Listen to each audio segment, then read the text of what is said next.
The Midland section of the American Chemical Society is a group of scientific professionals and enthusiasts that all share a common interest in STEM and science, but they are also on a big trend and they have a big emphasis of community outreach. And joining me now is Gina Malcheski. How's it going? I'm great. How are you? I am wonderful. Thank you so much. And I'm super excited. You got a lot of things here, but before we get to that, let's learn a little bit about the society. You know, obviously there's a division here in Midland, but we'd love to know what you guys are really up to. Well, the section in Midland is part of a national organization that includes 185 sections across the entire country, as well as sections elsewhere, including the Caribbean and in other places. It's expanding as we speak. But we've been incorporated since 1919, and H.H. Dow was the first chair. Wow. And so we've passed our 100th anniversary, and next year is the 150th anniversary of the national organization.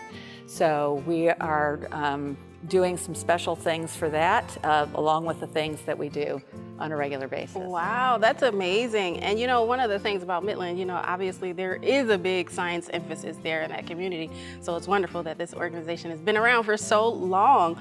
Well, tell us a little bit about some of the things that you guys do when it comes to outreach. Well, we do have different types of outreach. We have outreach to professionals, and I want to say that besides just being scientists, we are also encourage educators to join, because we do direct a lot of things toward classroom activities or ways to get students engaged in STEM. We have outreach programs where we go into schools, a special program called Science Coaches, where a professional and a teacher pair up, and the teacher gets money for their classroom, and the relationship is described by whatever the teacher decides they need, whether it's a visit to the classroom or a stockroom cleanup or just help behind the scenes because they have to teach and they're not comfortable. But we do all kinds of community activities, walk by things like Kids Day at the Mall, and you know, anything that special organizations run, whether it's for Halloween, Earth Day, Easter. We year-round we also do summer camps.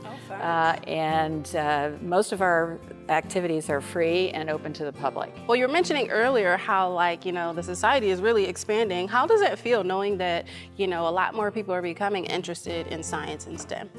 I think people realize more and more the importance of STEM, although we've gone through some rough patches with COVID, and I think there is a lot of concern on our part about the perception of science and people questioning it, not believing scientists like they used to. We're human beings like everybody else. We make mistakes, and sometimes we invent something that seems wonderful, and then 20 years later we find out that there's a lot of things we didn't know about it, so we have to go back and restudy it. But we have a big focus these days on green chemistry and trying to have positive impacts on the environment, or to help remediate waste, make things that are biodegradable so it's easier on the environment.